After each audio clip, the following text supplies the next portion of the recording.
Good evening. Welcome to another episode of Blood, Sweat, and Tears presented by the Fantasyholics Podcast Network. With us, as always, is wide receiver one room Zach Rom, CastleBlack Brian Bruner, and me, Mr. Oviedo. We are less than 48 hours away from NFL football, and it feels so good. It does. All of the months of mock drafts and NFL draft and preparation and all of it's finally here, and it's kind of sad to be kind of winding down on drafts and rookie drafts and startup drafts and dynasty drafts. That's like half the season in itself. It is. I did my last draft that's going to count for anything. I started a second redraft league to go along with my main one, so I just drafted that like right before we kicked off here, and I realized now that I have no actual drafts left, I have no reason to mock. Like mocking is just lost all interest to me. I mean, we'll do like a maybe week 5 or 6. We'll do like a draft over. That's always a fun exercise. But for now, we good. No more drafts. I wish you would have done that week 5, week 6, where you have so much clarity. Like, oh, I'm an idiot. Yeah, that's always a good exercise for sure. But hey, what's the game on Thursday night? I think it's just some like NFC East nonsense. Two scrubs that aren't worth watching, really. Bums. America's team. Well, one of them bum. Yeah, true. And the other is the Eagles. Oh man, I was watching some NFL Network preview this morning. It was it was from a few years ago. Jason Kelsey was still playing, but it was a whole walkthrough of Eagles week leading up to a Sunday Night Football against the Cowboys. Oh my God, the food. Oh my God, I wish Bo and Brant were watching. It was incredible what these guys eat. I'd be asleep on the couch for a day. They're pretty large human beings, so they need a lot of calories. Oh man. Yeah. What they eat in meal, I might eat in 2 days. Yep. 1,000 Uncrustables. Yeah, I'm a twig, so. Yeah, I can't believe our draft season is done. Like, this is the first year I did so many mock drafts. I loved it, and I did so many mock drafts for one redraft, and that's all I ended up doing this year. But it really gave me a step ahead of what to pick. I went in knowing I need running back early, and I ended up with 5 great running backs that I'm happy with, and I'm excited about my wide receiver room, that these mocks did amazing things. And it feels so weird for that part to be done, but I'm so excited to be watching games and not mocking. And I'm like, oh wait, I actually have to check my starting lineups now. And I quickly went through before we started, and I realized, yeah, I probably shouldn't have Rashee Rice in my flex spot to start. So it's something where it feels so weird now that, yeah, we actually have to set a lineup, get going. But boy, I can't wait for it to start. Does your league allow you to put a suspended guy in the IR? And just in general? 50-50, depending on the league. That league, I can't. 50-50. One of my dynasty leagues, a dude threw an absolute temper tantrum that he couldn't put any of his suspended guys on IR. And it's like, I think year 3 of the league, it's never been allowed before. And of course, This is the guy that has Rice. And he's literally like having a meltdown in the chat, and he's saying, "Look, if you're not going to let me do it, I'm putting in for a refund, and I'm like walking on the league." It's like, good Lord, it's like a $25 buy-in league is no huge pot or anything, but it was interesting, and then it just got me asking other people like how they operate their leagues. My stance on it is I don't think you should be allowed to put him in there. IR means like injured. Yeah. So I feel like if you wanna deal with Rice, Addison, you got to eat up that bench spot. That in most redraft leagues, they're all important. Most redraft leagues are like 6 bench, 7. Some of them are even as little as 5. And the bye weeks start hitting week 5. The injuries start hitting earlier than that. So it's a gamble to take Rice. I ended up not taking him in either of my redraft leagues just because I have small benches and didn't want to risk it. Yeah, no, it's 50-50 for mine, but I agree with you. I think don't put suspensions are so rare in general to allow them in IR. I think if you do that, you need like 2 or 3 IR spots, and that's the only way you should allow suspensions in, is actually make people think and care about those IR spots. Like if you have 5, 6 IR spots, you're not going to have those filled up. So having suspensions on there is an extra bench spot there. So Right. yeah, I had someone early this season who was before our rookie draft, and he flipped a lid when the league decided to not make IDP touchdowns worth 6 points, because he couldn't. He was what was it? He was saying that it's the same as a special teams touchdown. So like for kickoff return, sometimes you get that. Like that IDP touchdowns are the exact same, and if you don't believe that, you're just nuts. And why aren't we doing this? He didn't even have Hunter. He just flipped the lid because we couldn't give an ID, a pick 6 for Travis Hunter 6 points. Like, how many interceptions, nevertheless pick 6s, is he going to have for it to matter? But also why? Yeah, it's very interesting to see where some people stand on some rules and how like gun ho they are about this needs to happen or I'm walking. Right. Yeah, I'm not. Like I said, I prefer to not have them in IR for suspended players, but I mean, I'm not going to quit a league and have a meltdown in the chat over it. I only draft players of the utmost character and standards. Bet. Thanks. Great way to play. Yeah, we have a comment that completely agrees with us. Keep those IR spots low. Suspended players not on IRs. Completely agree with you. Yeah, it's definitely a bit of a hot button topic, as I learned just the other day. I guess so. So, diving into things, we're going to really dive into 2 different Underdog tickets. One where we're going to pick kind of higher lowers, our thoughts on 2 of these QBs coming up on this terrible Thursday night game. We're absolutely joking for those who can't tell. This is going to be such an exciting way to start the season. And then we have one of our Fantasy Holic members, Jumbo, who has given us his ticket of what he's going to pick going into Thursday night as a recommendation.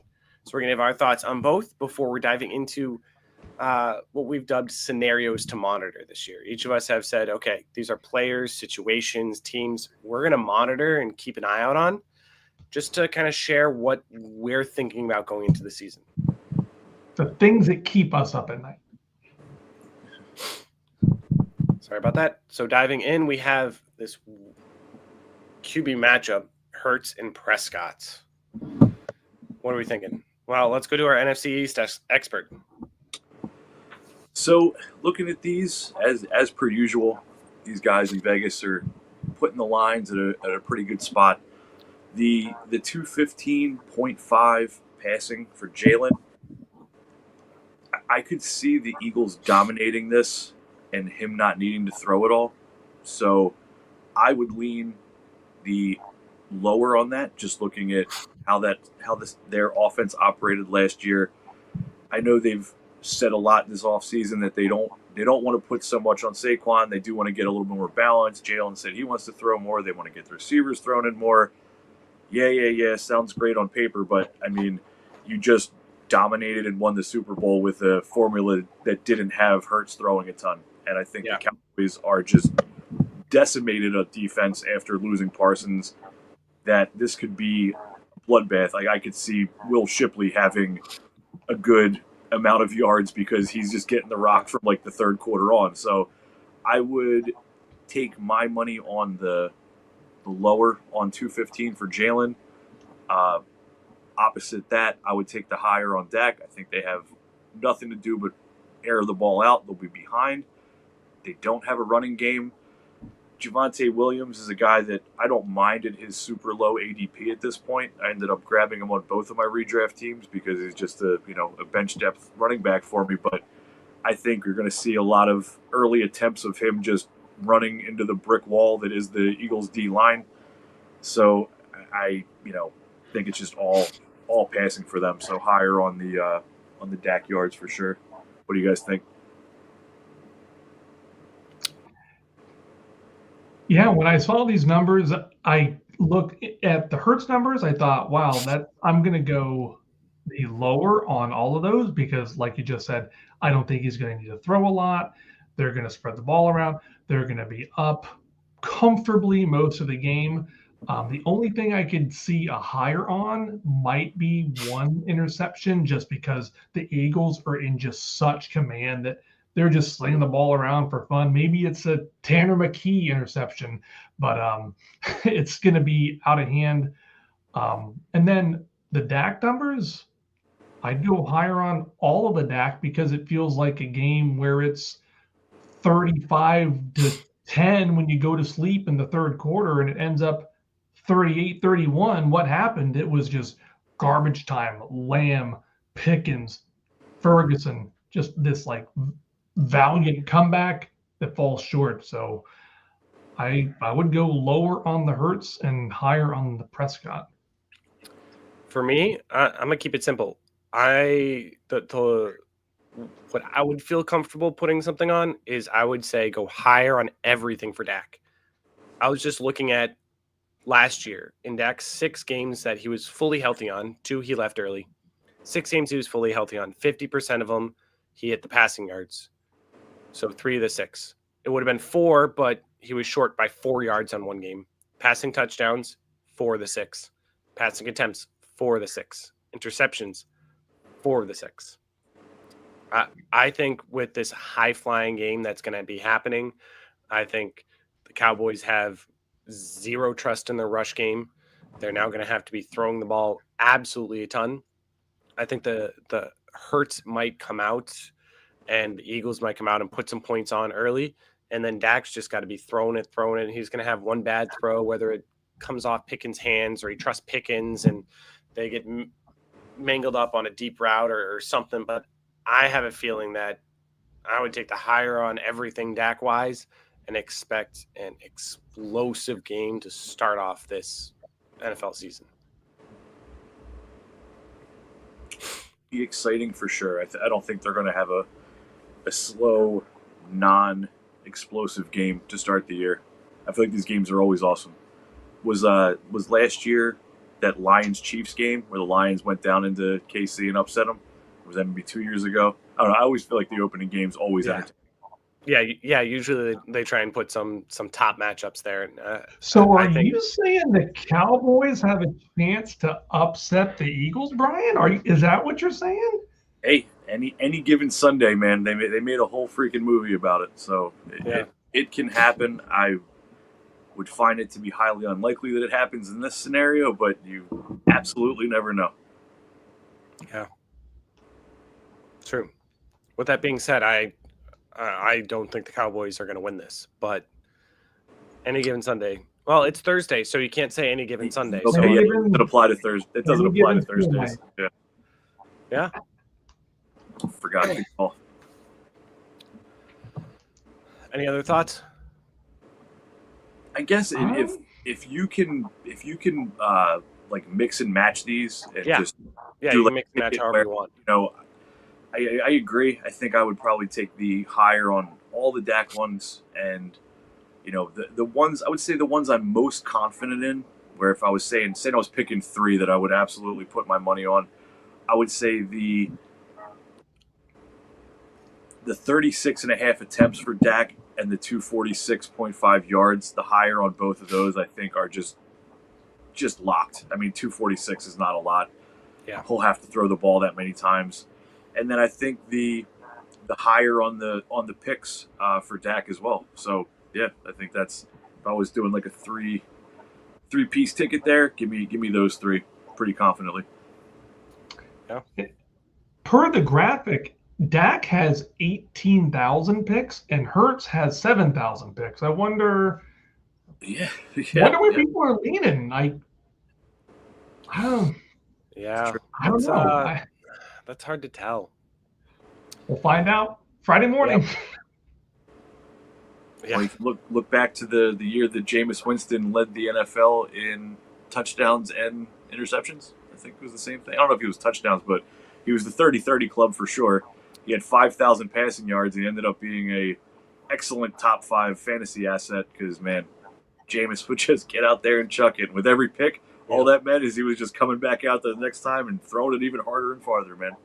Yeah, you get your 5 or 40 points. Nothing in between.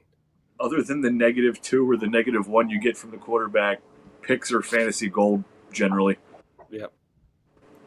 So moving E to on. INT.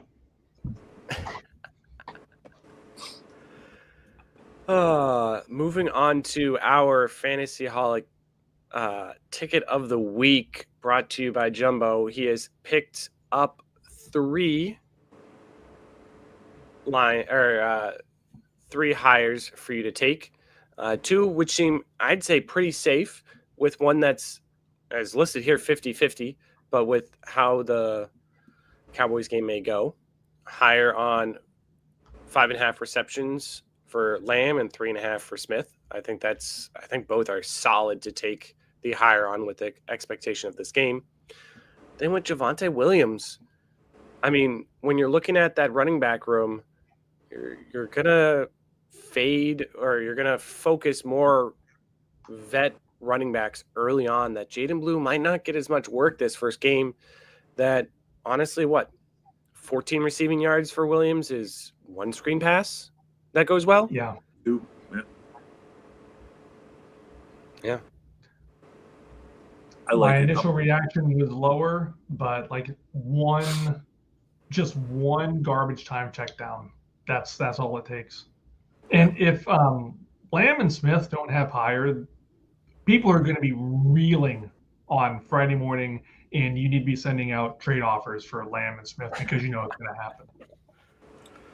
Yes, the week 1 Monday morning or Tuesday morning panic, man. It is real. Week 1 table flip.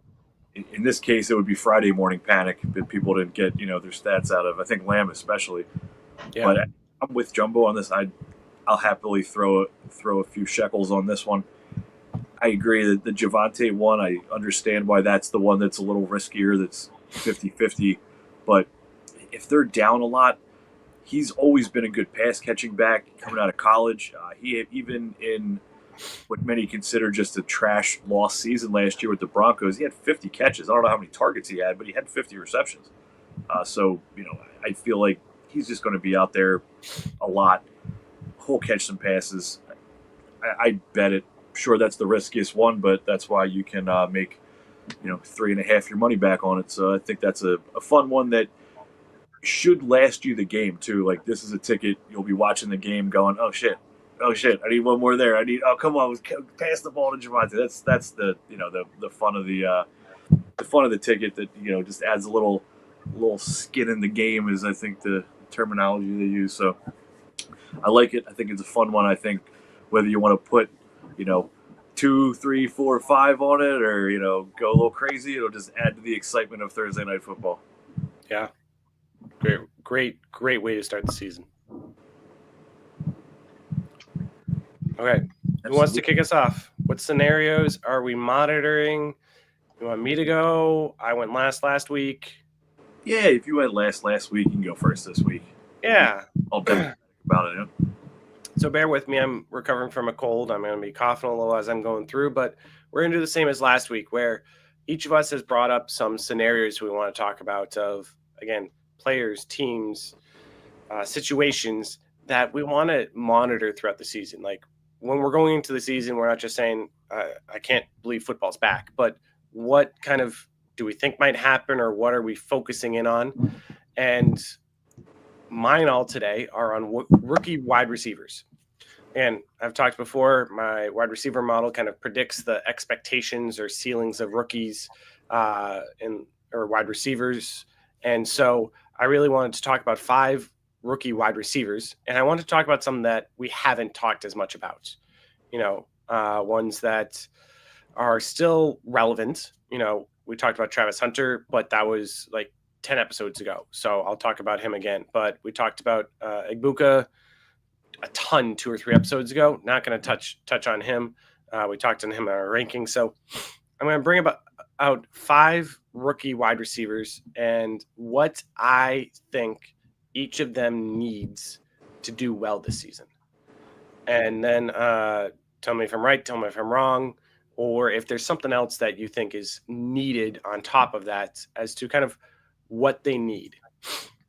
So first, I want to talk about Matthew Golden. So Matthew Golden he's someone that is incredibly fast.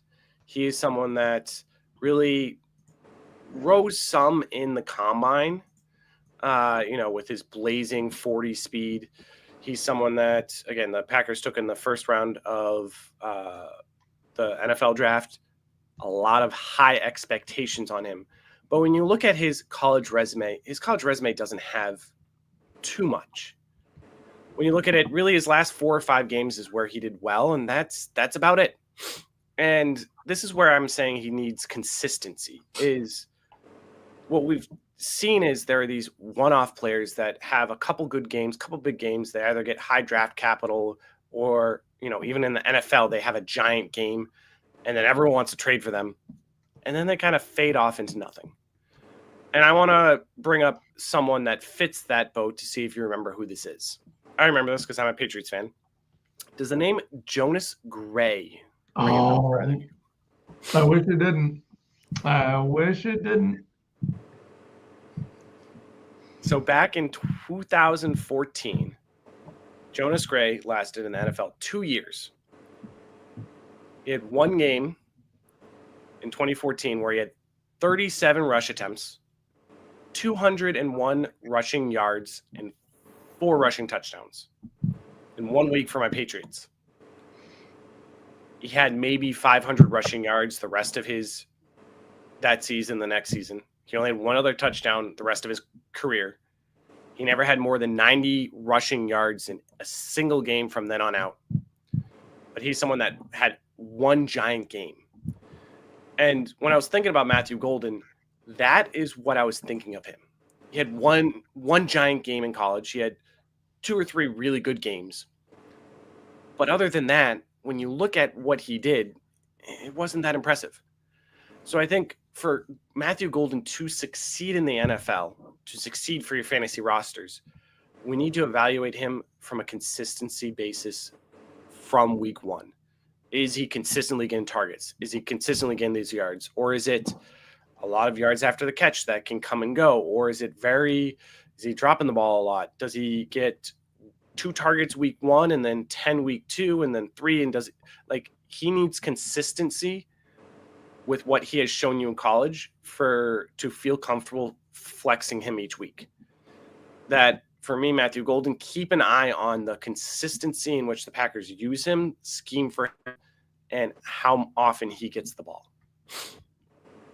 From there, Tetairoa McMillan. If you remember all the way back, one of our first few episodes, I was talking about him.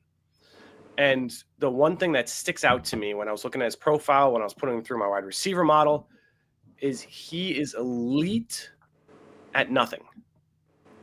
He's elite at being great at everything, but he's not absolutely elite at something.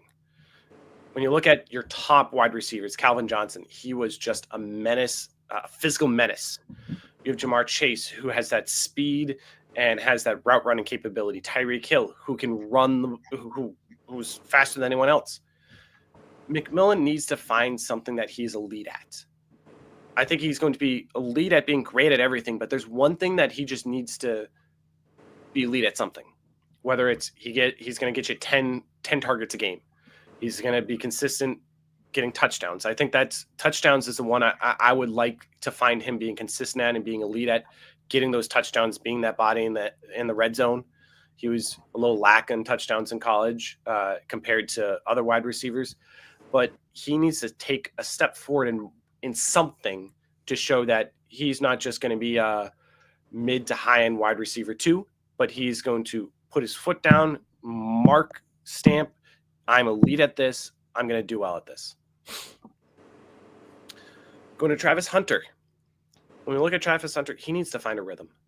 He's a guy who's going to be playing offense and defense. He's someone that he had 2 targets in the preseason. And that came in the first series in the first preseason game for the Jaguars. They didn't have a target since then. Trevor Lawrence didn't play as much then as well. If Travis Hunter is truly going to be playing both sides of the ball, he needs to find a rhythm. He needs to find a connection to Lawrence, and I'm worried about that coming off the bat because they didn't do much more than practice together. My last two, Trey Harris.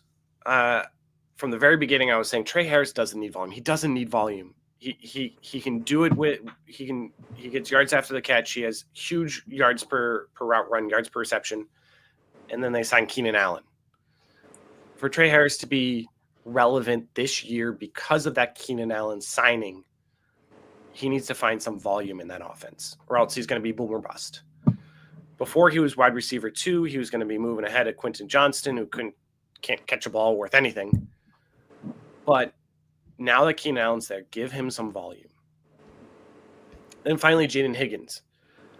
He has such an easy first 7 or 8 games. When you're looking at it, I think it was at least half the teams he's playing in his first 7 or 8 games were in the bottom half of passing defenses last year, and only one was in the top 10 of passing defenses. If he doesn't start strong in the first 5-6 games, start to worry about Jaden Higgins.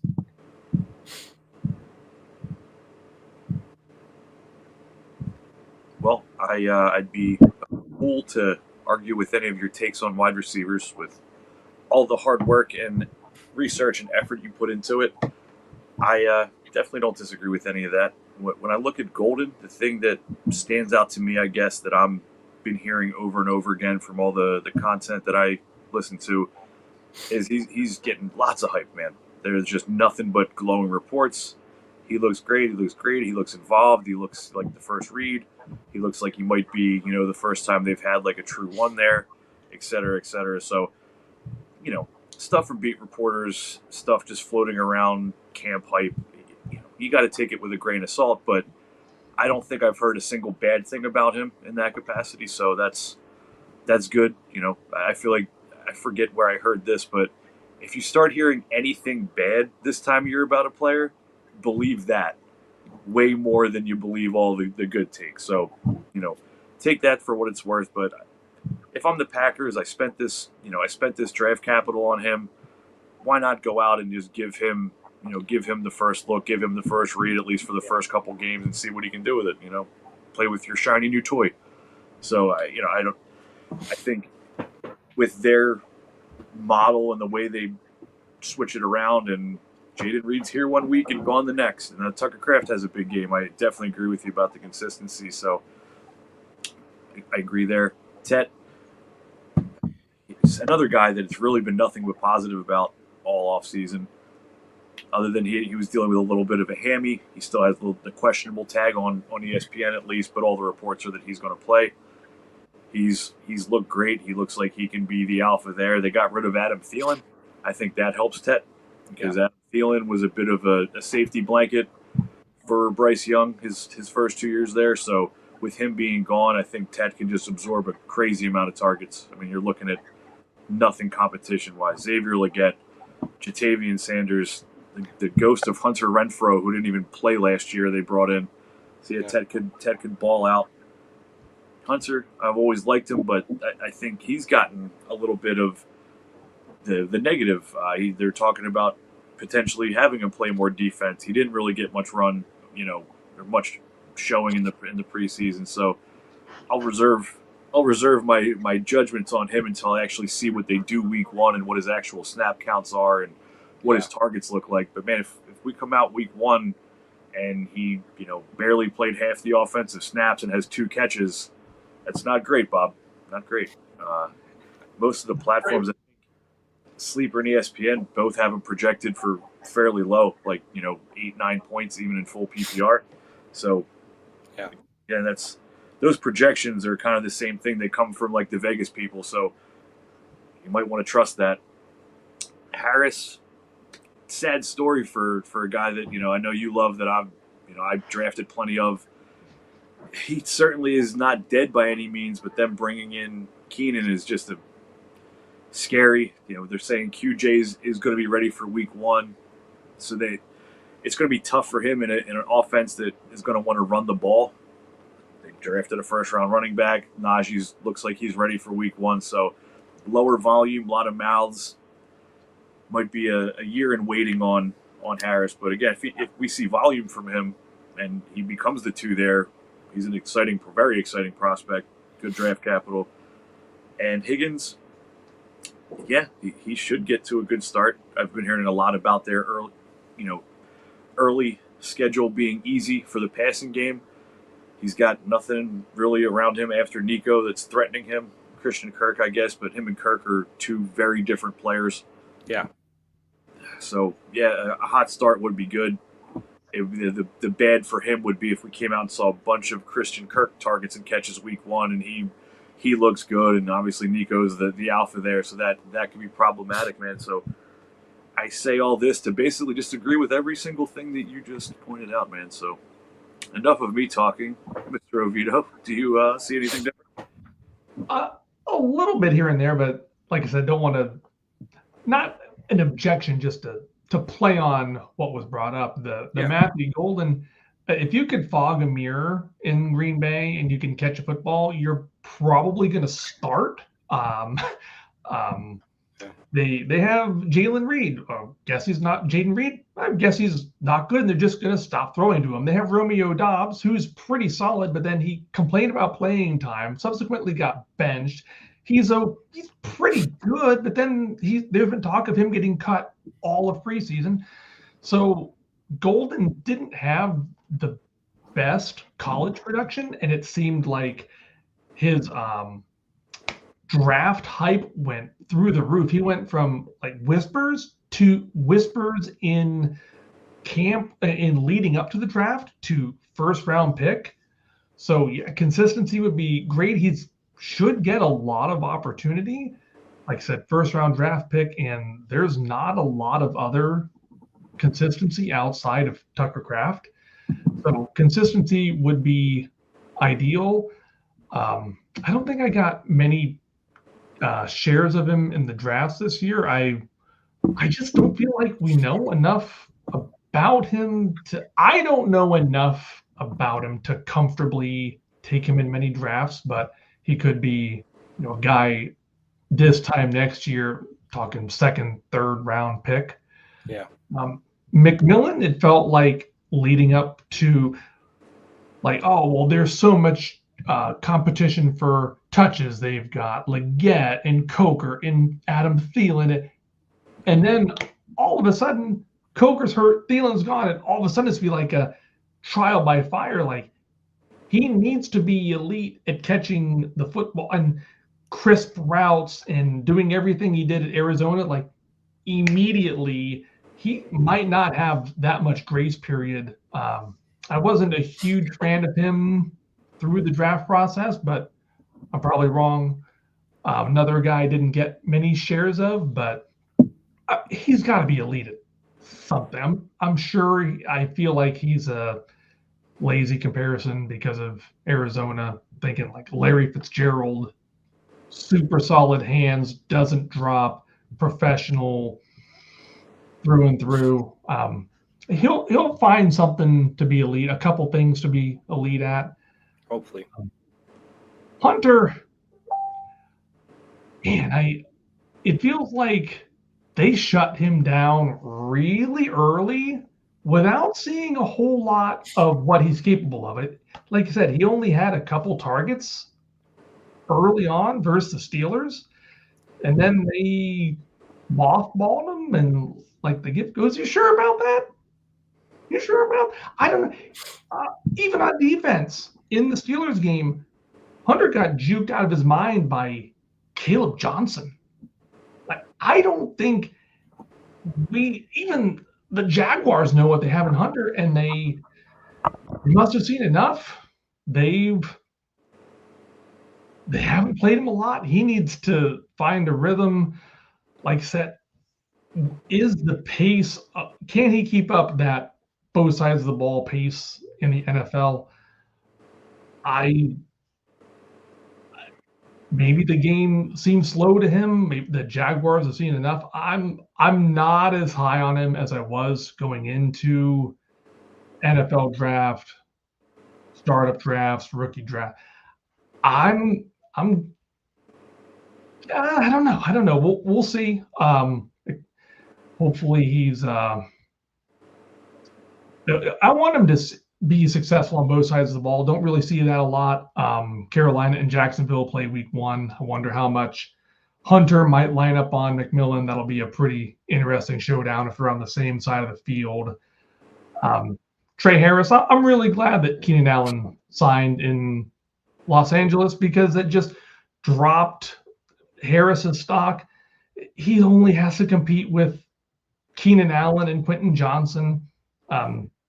Keenan Allen used to get hurt every other season. Keenan Allen, once upon a time, was like Russian roulette with 5 bullets in the chamber. Harris will be fine. Harris will get the cream will rise to the top. The Chargers, they really don't have a pass-catching running back. I mean, I don't know how much Hampton is involved in the passing game. There's going to be a lot of targets for Harris. I think Allen, Quentin Johnson, Keandre Lambert-Smith, they'll fade to the background. I like Harris a lot, and I like Higgins a lot too. Nico Collins had never played a full season. Yeah. The Jaguars signed Christian Kirk to a huge deal, and then he was gone. I think Higgins will get plenty of targets, like a Trey Harris situation. It doesn't look good on the surface, but come week 8 or 10, you'll feel better with your decision to draft him. And yeah, the cream will rise to the top for Harris and Higgins. Yeah. You said it twice there. You touched on the greatest Macho Man promo ever. The cream rises to the top. Oh, yeah. Man, love that. That's a good one. Warm my heart, brother. Oh, yeah. And I just got to poke you about this for what you said last week versus this week. Only playing two preseason series is bad for Hunter, but good for JJ McCarthy. Yes, you got me. We're going to be going back and forth about that all season, and we're going to just have some fun with it. This is JJ's second training camp. You're right. Yeah. For all of your JJ McCarthy receipts at MrOviedo, I will be here, win, lose, or draw. Yeah, there you go.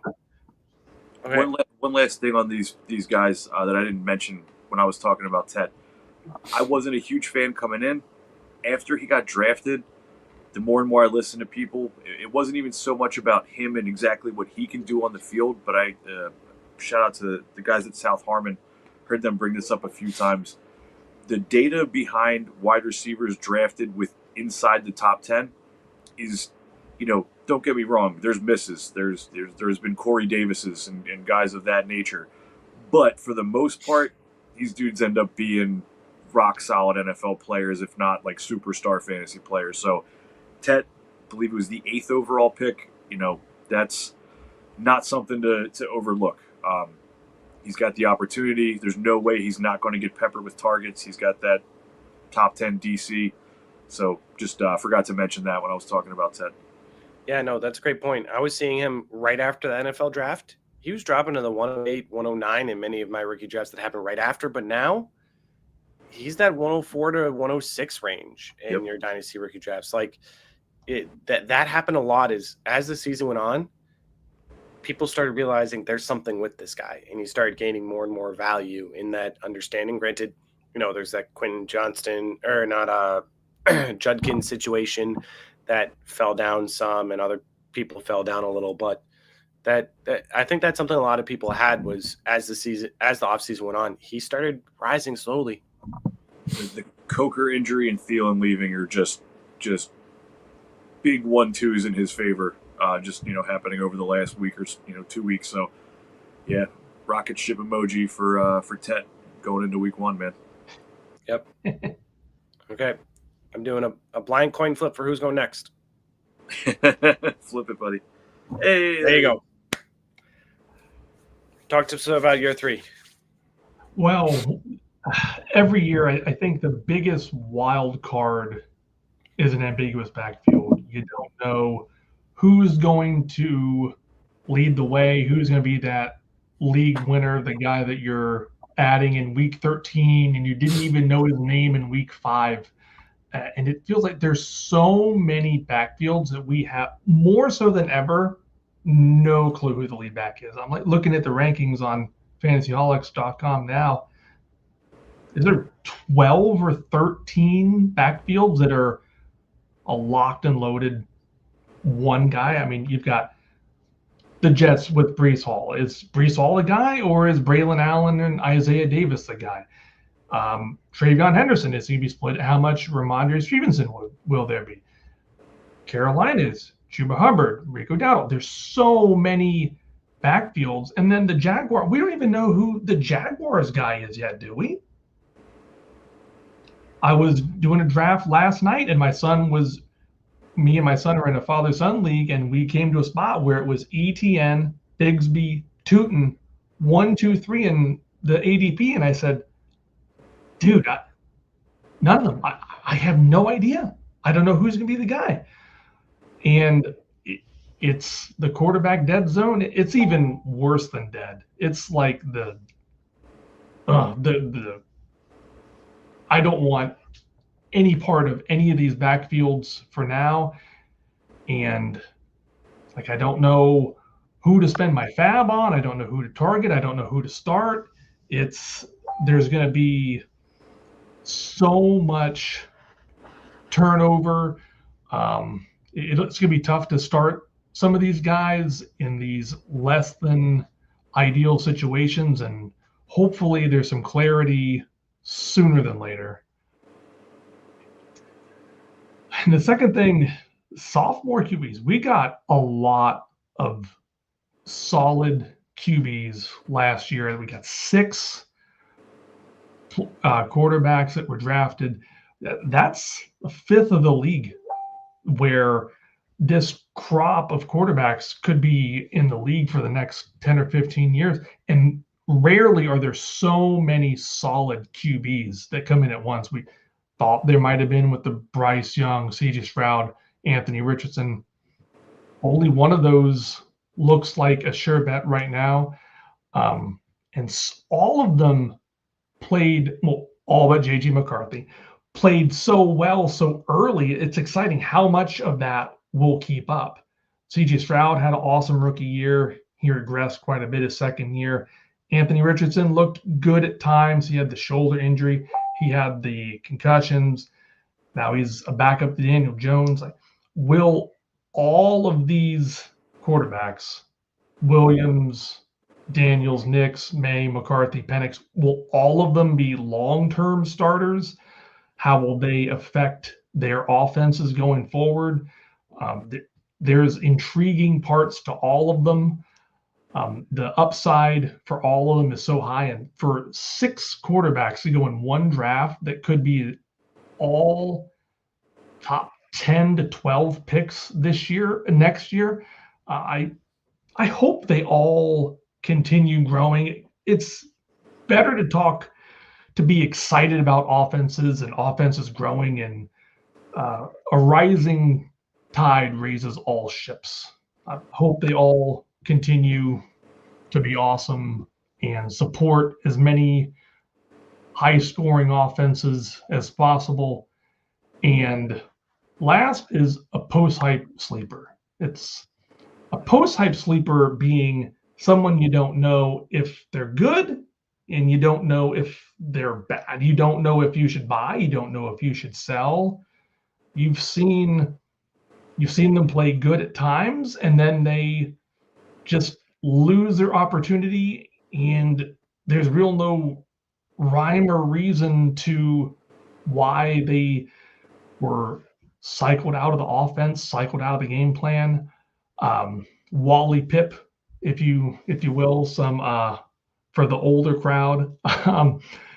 A couple names that come to mind for a post-hype sleeper is Keon Coleman from the Bills, Michael Mayer from the Raiders, and Luke Musgrave from the Packers. Like, we've seen them be good, and then just overnight, they're gone. And they haven't been traded, they haven't been cut, they haven't been released. But do you buy? You can't really sell them because their role is undefined. I don't trade much at all, but for these guys that have this incomplete grade that showed flashes of success that just kind of disappeared overnight, that's like a good move you can make for a player off everybody's radar that still has some value. And I don't trade much, but if you could find these guys on waivers, even better. A player that's had success, but you don't know how to judge their future. You don't know what to make of the past success that they did have, like Luke Musgrave. Luke Musgrave was a second-round pick. He had 45 targets through his first 10 weeks, had a concussion, and that was it. Tucker Kraft emerged, and Luke Musgrave has vanished. Michael Mayer was a second-round pick. He got Brock Bowers, gone. He was a healthy scratch. He was almost traded. These are players that were highly touted, high draft capital. Why are they not playing? What happened? Am I buying, or am I just forgetting that they ever happened?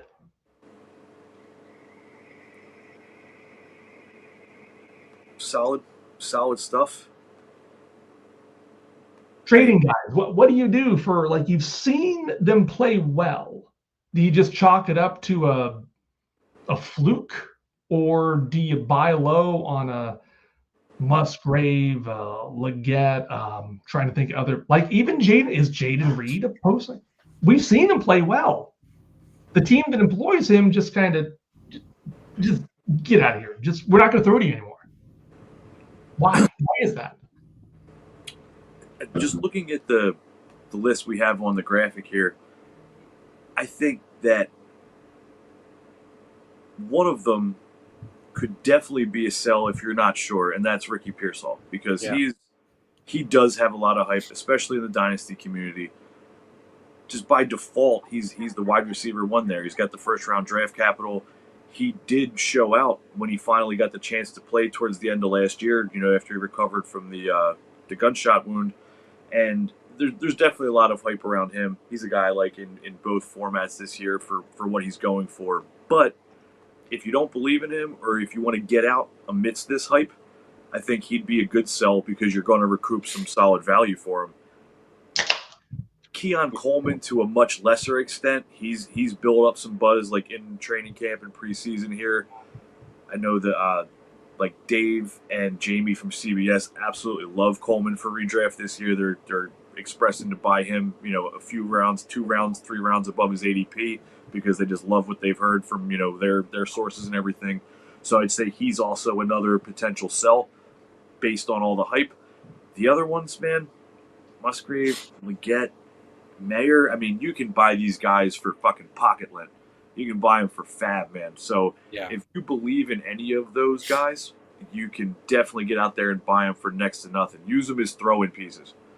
You're making a deal involving some bigger names. Like, we're close, but let me get Mayer. Oh, Mayer's behind Bowers. He's nothing. Just throw him in for me. I've always been a Mayer guy. My personal thoughts on them are, if they haven't done something by now, they probably aren't going to. But Mayer was very much considered the top tight end in his class. I know it didn't end up playing out that way in the NFL, but people loved Mayer. Like, he was like the prototype, man. The Notre Dame stud giant tight end that can block and catch. So, yeah, I'd say they're all buys. Like, sadly I had to cut Mayer in a couple dynasty leagues just because smaller benches didn't have the space, needed whatever, fill whatever need. I already had enough good tight ends, but he's a guy I like stashing. Yeah, man. What do you think on the post-type sleepers there, Mr. Zach? Yeah, so I actually did kind of a study for wide receivers in this zone of these post-hype sleepers, where if you exclude players who are injured for over half their rookie season, if a wide receiver had a dud of a rookie year, they finished wide receiver 70, 80 later, you could count on one hand the wide receivers that posted 2 or more seasons of wide receiver 40 or greater out of everyone who, without injury, was wide receiver 80 or later their rookie year. So there's 2 ways I would take that. First off, if someone's offering me like a third for some of these wide receivers we're talking about here, I'm taking that, because odds are the guy I have isn't going to turn into anything.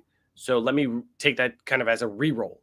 I get to re-roll this lottery pick and hopefully hit on this next guy and give it to someone else that history has shown he's probably not going to do much.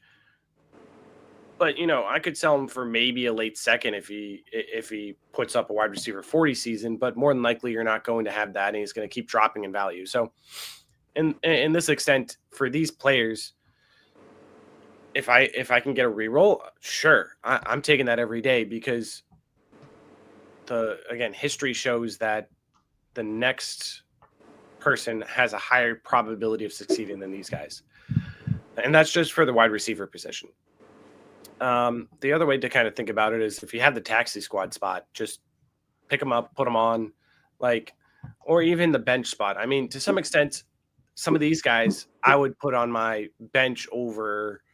I have Trey Harris on my taxi over some of these guys in some of my leagues, because I'm not going to cut Trey Harris, but Trey Harris might start the season slow, and I might not take him till halfway through. But some of these guys I might cut early on in the season. So I'm using that strategically if I'm keeping Trey Harris, but I'm keeping someone that I can cut on my bench. So at least for the wide receivers, most of these guys, my wide receiver model called to stay away from. So if you did get them, if I could get a second, or a third or 2/3 for these guys, they're gone instantly for me. For other positions, the rookie or running back ones, these post-type sleepers, you never know with running backs. These tight ends, again, similar thing where you're almost cutting them. You're cutting Mayer, you're cutting Musgrave. It's one of those where I have no problem cutting them and tossing 10 fab if they do something later on to get them back on my roster. Like right now, I'm more than okay with doing that. It's one of those where it's hard to say with gusto, keep these guys at this time. So yeah, it's kind of difficult there. There's also something to be said about when you cut a guy with a name, like a Musgrave or a Mayer, for example. It's not only freeing up your roster spot. What ends up happening is it's kind of just like a landmine for the rest of the league, where not only is somebody else going to end up clogging a spot on their roster with them, they might even blow some of their fab on that guy. Sure. So now you have a free roster spot in Dynasty Leagues is nothing to shake a stick at, man. I'm always happy to take here's my 3 pieces for year 2, and the other team a lot of the time doesn't even think about the fact that they're giving me a roster spot as a free bonus. So yeah. Now the other team is $10 short on fab and unable to pick somebody up because now they just spent $10 on Luke fucking Musgrave or Michael Mayer. Yeah. Hey man, they were a good college prospect 3 years ago, so you got to have them on the bench. He's still on the Packers roster. He's listed as second on the depth chart or whatever the case. So, yeah, man, that's something else I've definitely heard over the years. Yeah, listening to smarter people than me that free roster spot and other people blowing fab is a real thing that's not not to be taken lightly. So yeah, man, I think of this whole list and just the ones on screen there again. If you don't believe in Pearsall, sell him right now. Put him on the trade block. That dude is, he's going for higher prices. If you don't think he's going to pull it off, if you think he's going to, end up in some big, bland Packer-style offense, and they're just going to spread the ball around, and he's not going to be anything. He's not going to live up to his first-round DC. Sell him right now because I bet you could get a first for him from a contender, or like 2 seconds or a second and a decent piece, second and an older guy, to a team that's maybe trying to rebuild or something like that. Yeah, someone will buy him. Definitely, man. So with the sophomore QBs, I love how J.J. McCarthy got left out of the graphic. It's funny. I don't know if that was a coincidence or not. We had to be intentional. We mentioned we listed 5 of the 6 first-round quarterbacks, but we just mysteriously left McCarthy out. It's absolutely, I don't want to ramble on it too long, but what a class, man. What a class. Or at least for what we saw for year one. Everybody but McCarthy had a chance. Penix got his at the end and was sure fucking chucking it, man. It's giving me a lot of hope for Drake May. Yeah, let's see what happens. We're undoubtedly, or at least statistically, looking at more than one of them having a sophomore slump or a letdown. Caleb, I think he's the most intriguing of all of them because there's so many moving pieces around him and with him, with Rome, with DJ Moore, with Loveland and Burton. With him being Ben Johnson's new quarterback, it's just the whole world wants to see what happens with Chicago and Williams, especially week one. And let's all do the thing where we don't freak the fuck out one way or the other. If the Bears have some great week one game and Caleb has 4 touchdowns, let's not anoint him as 23-year-old Peyton Manning. If he throws 3 picks and they look a little lost and confused, let's not cut him. But, he got drafted with as much hype and, generational talent shit as like Luck and Lawrence and, those top guys. So there's a reason for that. They don't always pan out, but he deserves a good hard look. I'm interested to see if Daniels can just keep that rocket ship trajectory. He got Terry back. Terry also didn't start practicing until 5 days ago or something like that, so that's not ideal. He did so good his first year that I feel like he might have the toughest road of all these guys, because if he doesn't do at least what he did last year, people are gonna be like, what a letdown. See, the sophomore slump, just like CJ Stroud, blah blah blah. So yeah, man, very intriguing to see what they all do. JJ McCarthy, we have no idea. As I keep saying, I'm reserving judgment until I see something on the field because we didn't even see anything in college, man. And Bo Nix sneakily was the clear second best quarterback last year for fantasy and just for the NFL. I mean, he took a Broncos team that absolutely sucked the year before and marched them into the playoffs with Cortland Sutton and Javonte Williams as his best weapons. So, shout out to Bo Nix, man. He was a guy that it was like a laughing, a running joke that, oh my God, that guy got drafted in the first round. We talked about this super early, episode 1 or 2 probably. What do Jaden McDaniels and Bo Nix have in common? They both started a metric fuck ton of games in college, and sure enough, they came in and looked like the clear best quarterbacks for their class. So, can't wait to see, man. Definitely a great point there, Patrick, for sure. Great. Praying for no Josh Rosens. No Josh Rosen. Yeah, no whammies. No Mitch Trubisky's. None of that yet. No Christian Ponder. No Jake Locker. Yeah, the one I'm keeping my eye out on is Caleb Williams. Like last year, the Bears didn't have an offensive scheme. They just it was kind of like the Cardinals where they told Marvin Harrison Jr. just go. Like, so I'm really excited to see what Ben Johnson's bringing in. What that offense is really going to start to look like now. I think he's going to be bringing a great offensive mindset that the Bears haven't had in maybe ever. So I'm keeping my eye out on Caleb Williams. And I think the sophomore slump, you could say, quote unquote, the quarterback setup for that would be Jaden Daniels, just because of where he's going. I've seen him go as the quarterback 1 in redraft and the quarterback 1 in dynasty. He's pretty much a quarterback 1 to 3 in both formats. That you are saying he's going to be a top 3 quarterback, or was not worth that pick. And so I think just because of the expectations, he's the one set up for the sophomore slump because he did so much previously, and there's so much being put on him by the fantasy community right now. Now, I don't think that's going to happen. I just think statistically the most likely is going to be Jaden Daniels out of this group. In the redraft draft that I just did right before we went live, it's a 10 team, and I was picking. I believe I was the 8th pick, so I was down towards that end of the turn, and I think it was round 3. Lamar and Allen went, almost right away, and Hurts ended up going 3rd.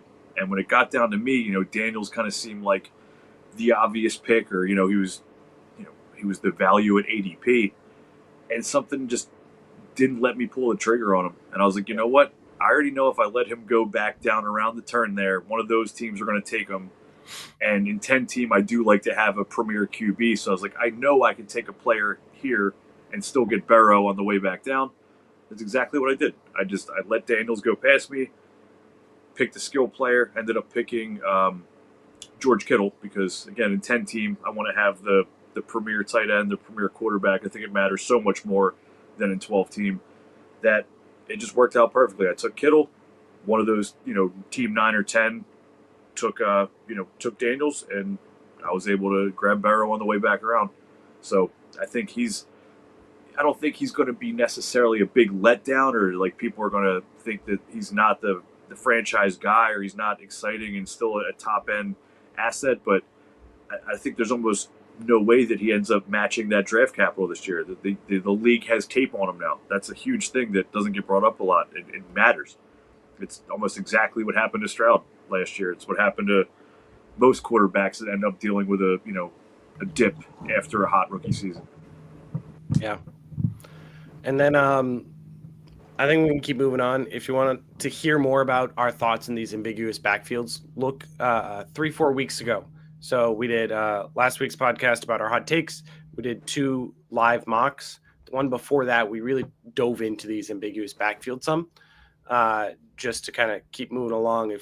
Check that out. Let us know your thoughts. See if we're still right on those. Or wrong. A couple weeks later, we still don't know. Yeah, right. Most of those are still unknown completely, or even worse with the Browns. If the teams can make a decision like now, before Sunday, that'd be great. Yeah. And if anything, we've even seen like almost no injuries. There hasn't really been anything that happened that we still don't have clarity. After weeks of preseason, weeks of practicing, the coaches getting a feel for these guys. I don't think any of these backfields, the ambiguous ones, have gotten any clearer. So week 1, week 2 is really going to be, what we really definitely need to pay attention to. Yeah. And now we're going to move to our NFC East expert. He's going to give us a breakdown what to expect out of the NFC East, especially after the Cowboys moved Micah Parsons. He's going to give us his top 3 threats to dethrone his Eagles in the AFC and NFC. Let's hear some of your thoughts. Yeah, man. So first off, the biggest threats to my birds, AFC-wise, pretty chalk here, but I don't think you can make much of a case against it. It's the Chiefs, who just seem to have a formula to win. Just, the gold standard for the AFC in winning and getting to Super Bowls and winning Super Bowls.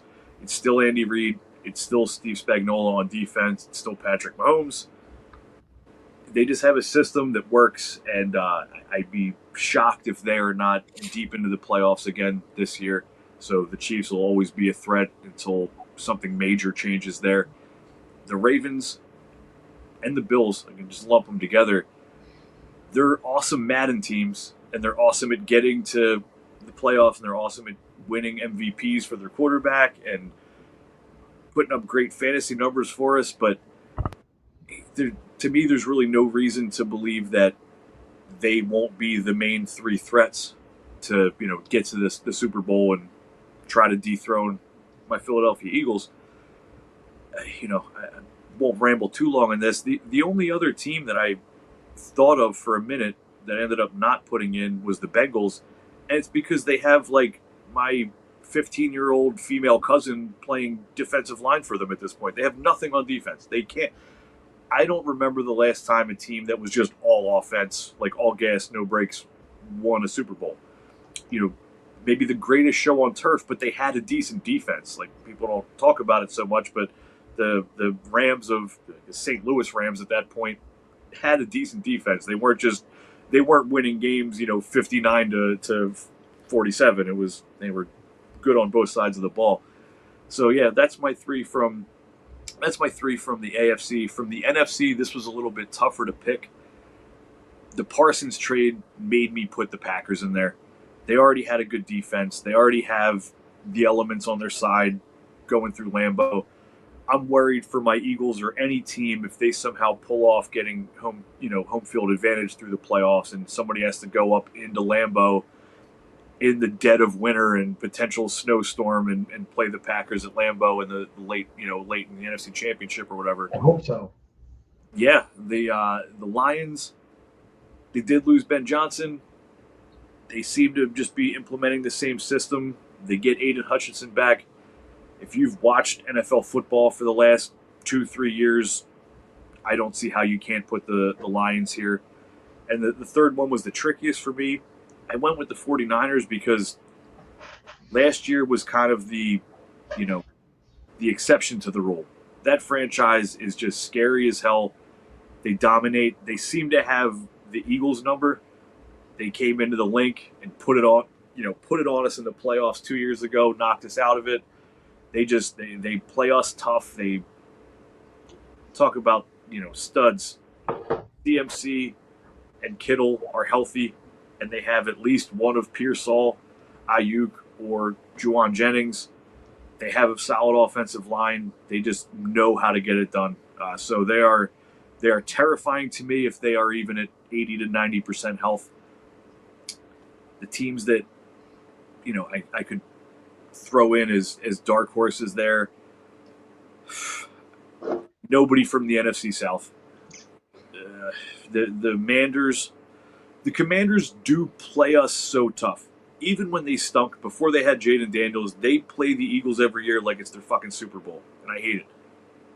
A few years back, the year that they went to the Super Bowl and lost, I guess this was 3 seasons ago, my wife and I made the trek back down into Philly. We got a hotel room. We went to Monday Night Football. It was Week 10. The Eagles were undefeated going into that game, playing the Commanders the year before they got Jaden Daniels, or 2 years before they got Jaden Daniels. And they just sat there and ran the ball on us with like Antonio Gibson and Brian Robinson over and over and over again, and kept the Eagles offense off the field and eliminated our undefeated season. And it was just one of the more depressing games I ever watched. So the Commanders would be my dark horse pick there. And then NFC East, I'm a little tough when I'm put on the spot. We were coming up with stuff to talk about, and I just threw it to the chat. I was like, man, I don't have a huge amount of stuff that's popping off the top of my head. And Zach was like, you know what? You know the NFC East in and out. Why don't you just give a little breakdown of the NFC East? So I'll give a nice Cliff Notes version. I'm not going to break it down for Dynasty and talk about defensive lines and offensive lines, or even, the third string wide receiver for the most part. But I definitely know this division in and out. So give you my quick takes on these guys, just especially because 2 of them are playing in the first game of the season here in 2 days. So start with the Cowgirls. Dak, love him this year for his cost. His ADP is super low. You can take him as the last guy in your redraft league. Love him for super flex leagues, for Dynasty. Just buy all the Dak. They're airing it out. Simple as that. He's done it before. He's got the weapons. Maybe the best receiving and tight end group he's had in his career. Grab some Dak for what he costs. And running back, Javonte Williams, Jadon Blue, Miles Sanders. It's kind of gross. Draft Javonte and Jadon Blue, but, be ready to cut them because we don't know what's going to happen. Hopefully you get the one that ends up getting the work. It could also be messy and just bounce back and forth all season, and you never know who to start. So, like it for a 0 RB build, but, fingers crossed that you get anything out of them. CeeDee Lamb, rocket ship since the Parsons trade. I've seen him go as early as 2 overall in dynasty startups, in redraft, single quarterback startups. Don't mind doing that at all. I wish I could have gotten him in one of my redraft leagues, but I was picking late 8 and 12 were my draft slots, so no Lamb for me, but get all the Lamb. Pickens, I'm not a big Pickens guy. Mentioned it before, but in the drafts I've seen, his ADP's low enough that I like grabbing him. He's like around 6 pick, 7 in some leagues. Maybe somebody reaches on him, but at that price, he's the type of guy that's crazy explosive, that wild card that you can throw in at your flex or your wide receiver 3, and he wins a week for you. But like your sophomore quarterbacks, he's a guy I want to monitor. Let's see what happens. Let's make sure he's not throwing helmets on the sideline and getting suspended for slapping a coach or something like that. But at his ADP, I'll take the shot. He's not going as high as I thought he was originally. Jake Turd Ferguson at tight end, free. He went in my big money, long time running 12-team league. He was picked in the second to last round as someone's second tight end. Love that. You can, just like Dak, you can completely punt tight end and quarterback and grab Dak and Ferguson as a stack as your second to last 2 picks, which is amazing to me. And think about the talent that you build up at running back and wide receiver by doing that. So, like Dallas, outside of the running back position for the most part, and I don't mind taking the dart on Javonte Williams, with his current cost, because he's listed as 1 on the depth chart. He's going to be the starter. I don't want to start him Thursday against the Eagles, but he's definitely worth rostering. I'll go to the Giants next. The New York Giants have Russ, the first-round pick, Jackson Dart, and God bless him, Jameis Winston. 30 for 30. 30 for 30, man. And just the crab legs, just everything. How can't you love that? Guy's a soundbite. Anytime he's mic'd up, you can watch it for an hour. It never gets old. But yeah. All that said, for fantasy, in just normal single quarterback redraft, nope, nothing. They're not drafted. They're just sitting on waivers. We'll see what happens, but I don't think much of it. Tyrone Tracy, despite Scatabo having a lot of hype, he seems really locked in as like the guy for week 1. I like him where you can get him. He's one of the last running backs that I like in redraft that, if he ends up being like your flex or your RB2 on a 0 wide receiver build or hero or 0 running back build, I don't mind that. If I draft Tracy, I would want to get Scatabo later. He's pretty cheap. He's towards the end, one of your last picks. So locking those 2 up, not a bad strategy for your running back room. Malik Neighbors, he's a guy I haven't drafted even in mocks or my money redraft leagues because he goes in the first, and I like the pieces where he's going better. You can get Derrick Henry there. You can get Amon-Ra St. Brown there. If you really want to get risky, you could go Christian McCaffrey. He's going in that same range. Every money redraft I've done, McCaffrey's been like pick 5 or 6, man. He's shut up. He's that dude again for redraft. But yeah, I don't have anything against Neighbors. I think he will be solid. But he had the concussion thing last year, which scares me. He gets one bad hospital ball across the middle. He could be out 3, 4, 5 games in the middle of your season, and that's not what I want for my first round pick. So huge dynasty asset, but he's a kind of an avoid for me in redraft at his cost. Wandale and Slayton, they're not even waiver fodder for redraft leagues. And Theo Johnson's their main tight end. Nice RAS score, very athletic for a tight end. Dynasty stash for sure, but again, he's not a guy that's ever going to sniff your lineup or bench in redraft. You shouldn't. Absolutely not. On to the Manders. Jaden Daniels, we just had a pretty deep discussion on him there. He's kind of an avoid for me in redraft. Love him in Dynasty, but he almost has to do exactly what he did or better than last year to just even equal out to what you're paying for him. So kind of an avoid for me in redraft. Bill Krosky Merritt. Man, so much hype on this guy.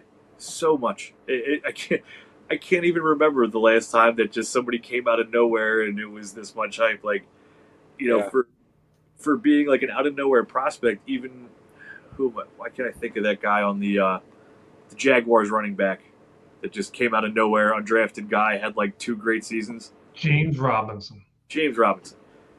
That guy didn't have the hype like this until he started doing stuff on the field. Yeah. Bill's never done it. Bill barely even played in college. He played like, a game his senior year. It's just a wild story, but at the end of the day, they shipped off B-Rob. It's just him and Eckler. Chris Rodriguez, there's mention of him as like the, goal line back. Definitely an ambiguous backfield to shout back out to yours there that we need to monitor, but Bill got drafted in front of Eckler in both the drafts that I did in the last couple days. Yep. And I'm the opposite. I'd rather have Eckler a round or 2 later. I think Eckler is one of my more owned running backs in all formats. Just by default, with what's in that backfield, Eckler's going to get work. Eckler's going to get touches. He's going to get catches in PPR. He's always had a nose for the end zone. So Eckler's my favorite piece to roster on the Manders for fantasy purposes. The other people are too expensive, too risky. So, yeah, like me some Eckler. Scary Terry, hard to, not love his body of work, but last year was all touchdowns. He sat out until 25 minutes ago. I think he got 2 practices in before, we're about to have week 1. So if he falls enough, grab him. But he's not a guy that I want to, hot and bothered to own in especially redraft. Debo is pretty good value. Debo goes quite late. If Terry is slow to start or sore from the holdout, yeah, Debo is a decent asset. I don't mind buying him at his pretty low ADP in all formats. Zach Ertz, just another year of catching the ball and falling down. So in half or especially full PPR, Zach Ertz is a free square. You could punt tight end complete. You could leave your draft without a tight end and just grab Zach Ertz on waivers week 1. He'll probably get you 12 points. Yep. So, lastly, my Birds had to leave him for last. Got some Reaper shirt on. Go Birds. Jalen, if you want to get a top end quarterback, you don't mind spending up. It's always trendy to wait on quarterback, but if you're going to spend up, I probably like Hurts the most because he goes 4th or 5th. So you can be the 4th or 5th guy to take a quarterback and get Hurts. Those rushing touchdowns are not going to stop. Tush push, still in effect. Still have the great offensive line. Yep. Will still throw touchdowns. Will still throw for yards. Jalen Hurts, one of the safest assets in fantasy. Him and Josh Allen are just like no up and down, man. They are just locked in. Saquon, terrifying. The data on what running backs with his workload and getting 2,000 yards have done the year after is scary as fuck. I looked it up. I looked at the exact numbers for all of them. Of the 9 guys to do it, like 3 of them had a good, worth drafting in the fantasy first round the next year. It was like Barry Sanders the year after, Chris Johnson the year after, and Derrick Henry was kind of like an asterisk because he was on fire the next year, but he like broke his foot in week 7 or 8. Oh yeah. But until then, I mean, that's a kind of a freak injury, but everybody else was a massive letdown or just hurt or like Terrell Davis' career was over the year after. So Barkley's, as much as I love him, as much as he's amazing and he could prove me wrong, he's basically a do not touch for me in redraft. Just the history and numbers just tell me to stay away. But if you got him, who knows? Maybe he wins you another title. Will Shipley's his backup if you want to cuff him. He seems like the guy. Audric Estime, A.J. Dillon. I think Shipley would be the main dude. I feel like they would just start throwing it more if Barkley went down. It would just become a more pass-heavy offense, but Shipley would be the primary. A.J. Brown, dealing with an injury most of the training camp and preseason, so he's fallen to a level where I like. He's, to me, the last elite receiver you can get. He's usually going behind even like Drake London and Nico at this point, so if you go a little later on your wide receiver one, I like AJB. My boy Devontae Smith, the Slim Reaper, well known, my favorite player. Where he goes, perfectly fine value. I don't think he's a steal, but I don't think you're reaching on him to get him. With Slim, it really depends on the health of AJ and Goddard. The games where one of them are out, he's a rock star. He's a top 10, top 7 receiver that week. Those two missed games, Goddard especially.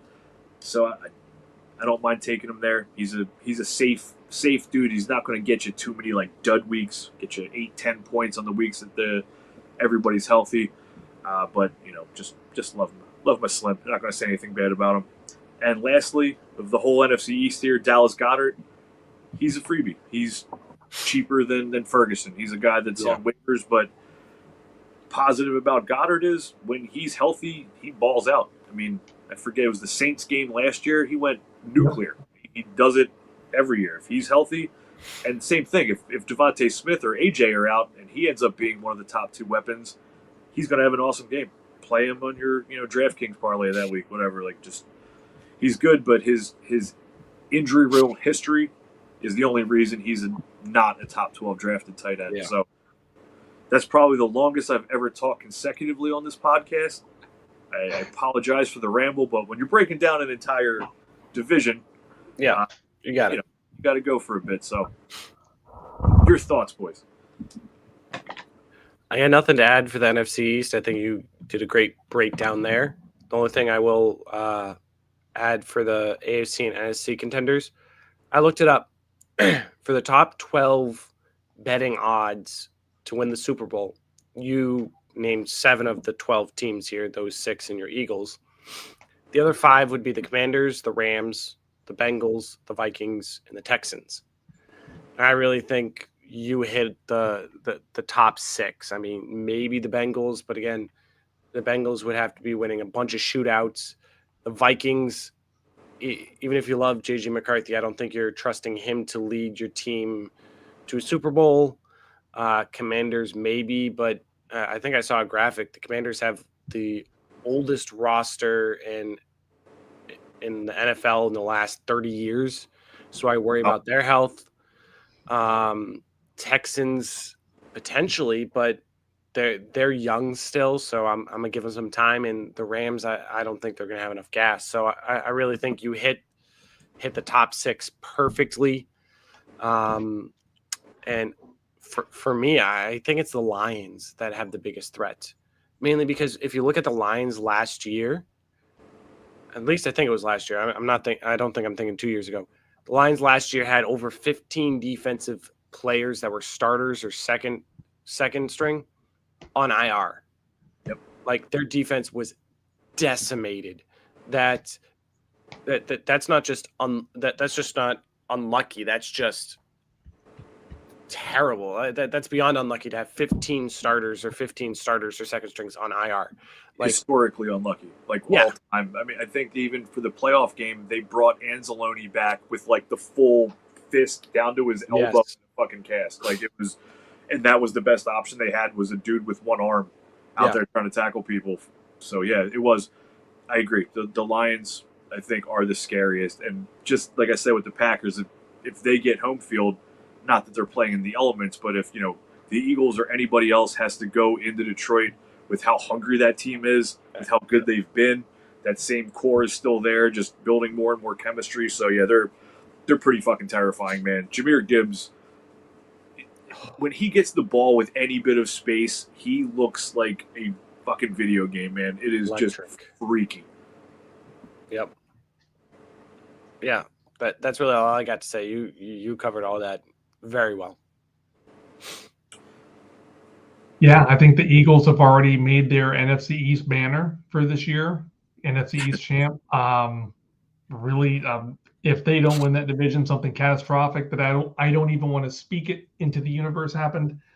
NFC, I think the Bucks can also turn some heads. It's not the strongest division in the world. They got Ibuka. They have a surprise in Bucky Irving. It's a lot of the same players. Todd Bowles is a great coach. Always be well coached. Great defense. maybe a better offense if you've replaced Chris Godwin with Ibuka, theoretically. And this isn't a McCarthy take. The Vikings. I mean, the Vikings won 14 games with Sam Darnold. They allowed the 5th fewest points in the NFL. They got Adam Thielen back. They've got some good mojo. Yeah. Not rivaling, not a Super Bowl win, but not a Super Bowl appearance, but maybe a tough beat. And in the AFC, I mean, the Bills and Ravens are like, no, you win. No, I insist. No, you. And then they're just so polite to each other. And then the Chiefs just walk right past them, go to the Super Bowl, and lose. They're like, no. It's your turn to go lose to Kansas City this year in the AFC Championship. Yeah, we did it last year. Do you want to lose to Philly? No. Do you want? You go right ahead. Maybe the Broncos. I think the Broncos dark horse. That's about the only thing I could think of, but I don't think anybody beats the Eagles. They're just too strong. I wish my favorite team was in that position. Yeah. It would be my favorite thing about them winning a back-to-back here is it would be the exact shit that those stupid 90s Cowboys did, where they won 3 over a short span and 2 of them were a back-to-back, because I could finally just take all these stupid cowboy fans, the cockroaches that just live in every city. I don't know what it is. You can find a random, Dolphins or Ravens fan here or there, but the Cowboys fans just exist everywhere, and they just don't shut up about, well, we had a dynasty, 3 in this many years, and blah blah blah. And I'm like, man, you see a lot of those good memes about the Cowboys have to watch their Super Bowl highlights on VHS. I saw one today that said the Cowboys never won a Super Bowl on a flat screen television. Yep. So, if the Eagles could pull off a back-to-back just, a couple years after winning their first one and have 3, cool. That would be so nice. Yeah. Dallas Cowboys. We did, boy. Crazy thing is, I think there's Micah Parsons helps. There might be a world where the Packers, Lions, and 49ers miss the playoffs. 49ers injuries, no Ben Johnson. If the Packers don't have receivers, it might be an easier trip to the Super Bowl for Philly. I don't want to toot Brian's horn too much, but those 3 teams might miss the playoffs. Crazy shit happens in this league every year. Yeah, any given Sunday. Yeah, but not any given Thursday. We established. No, not any given Thursday, just on Sundays. As normal as could be on Thursday. Yep. Hell yeah, man. Well, we've just about hit the hour and a half mark, which wasn't too surprised about. Get us talking about football, Love doing the podcast, but what a great excuse to just house some beers and talk about football with my boys, man. Yeah. Absolutely. Get my silly takes on the air, recorded for the world to see and the world to keep receipts for when I'm wrong. If I'm wrong, I hope not. Yeah. Fun thing about the internet and YouTube and social media is that stuff just exists forever. Even if you go out there and try to delete it, somebody probably screenshotted it or recorded it on their phone. And yeah, man. So our receipts are out there. So feel free to make fun of us or throw us a high five later on in the season if any of this shit works out or doesn't. Yep. And we very well may look back at it at the end of the season and see where we were right, where we were wrong, do an episode just kind of reviewing and saying, okay, this didn't work out or this worked out, just not in the way we thought, and at least keep ourselves accountable for next year and keep going. For sure, man. So we'll be back live Tuesday again with a whole lot to talk about because we'll have a full NFL Week 1 slate to break down and overreact to. And just remember, Week 1 is no more or less important than any other week. It's 7% of your fantasy season. So it's just I knew I was right about that guy, or I knew that guy was going to suck, and it doesn't matter because the guy that blew up week 1 might just fall apart the rest of the year, and we'll give you our takes and pump the brakes and let's look to the future. I can't wait to break down week 1 with you boys. Is week 1 too early for a victory lap? 100%. Yes, it is, but it doesn't stop anybody from victory lapping. Not at all. Oh my God. We'll be over here telling you guys not to overreact while we're trying not to overreact and say I told you so ourselves. So we'll be in the same boat, but it'll be fun. It'll be fun after the first week. Just quick off the top of my head, I think like Drake London might be the guy that I've kind of been like the biggest fan of this year, and like draft him a little early, and I think he could be the wide receiver 1 as my hot take. If he has like 10 catches for 180 yards and a touchdown week 1, it's going to be hard not to just be like, I fucking said it, Drake fucking London, fantasy. Yeah. It's tough not to. And if same token, if he comes out and has 2 catches for 17 yards and no touchdown, that's going to be a tough, jagged little pill to swallow. Yep. Ooh, might be a Kyle Pitts game. Well, lots of those coming. We know that. Oh, every year. Post-type sleeper. Post? No, that's a from the crypt sleeper. Yeah. I love it. All right, boys. Sounds great. Have a Thanks wonderful for night, tuning everyone. in. Enjoy your week of 1. football. Absolutely. Have a good night.